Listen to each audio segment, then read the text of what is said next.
"You can't think how glad I am to see you again, you dear old thing," said the Duchess, and she tucked her arm affectionately into Alice's. Alice was very glad to see the Duchess in a much better temper. She walked along beside her through the garden. "You're thinking about something, my dear, and that makes you forget to talk," said the Duchess kindly. "I can't tell you just now what the moral of that is, but I shall remember it in a bit." "Perhaps it hasn't one," Alice ventured to say. "Everything's got a moral, if only you can find it," said the Duchess. Alice wondered whether she would ever get used to the Duchess's habit of finding morals in everything. Suddenly, the Duchess pressed a little closer to Alice and whispered, "Flamingos and mustard both bite, and the moral is, birds of a feather flock together." Alice found this confusing, but before she could reply, the Duchess added, "Take care of the scents, and the sounds will take care of themselves." Alice didn't know what to make of this. Just then the Queen appeared again, arms folded and scowling fiercely. "Either you or your head must be off." "Take your choice," the Queen snapped.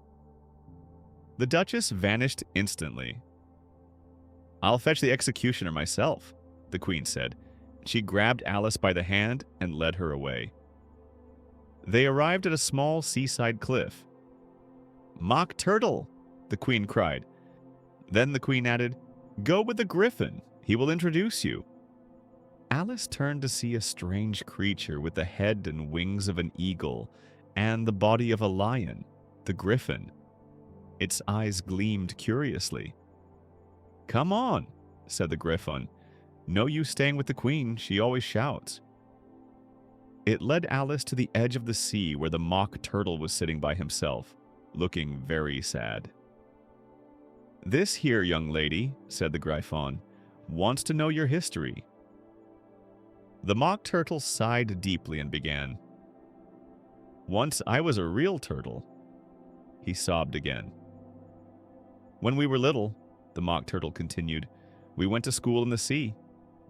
The master was an old turtle we used to call Tortoise." "Why did you call him Tortoise if he wasn't one?" asked Alice. "Because he taught us," said the Mock Turtle indignantly.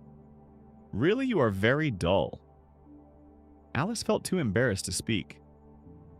"We learned French, music, and reeling and writhing, and then ambition, distraction, uglification, and derision." "What a curious plan," said Alice. "That's the reason they called the lessons lessons," said the Griffon, "because they lesson from day to day." Alice was silent, trying to understand. "And we had the best dances," said the Mock Turtle sadly. "First position, second position, and the lobster quadrille." "What is that?" Alice asked eagerly. The Mock Turtle sighed again. "You may not have lived much under the sea," he said. "Perhaps not," Alice replied. "Come, let us show you," said the Griffin. The Mock Turtle and the Griffin began to sweep around in a slow, sad dance, singing their strange underwater song. As they danced, Alice watched in wonder. Everything in Wonderland seemed to grow stranger and stranger. And soon the Mock Turtle said suddenly, "We must take you to see the trial." "The trial?" Alice repeated. "Yes," said the Griffin. "Come on." And they all hurried away.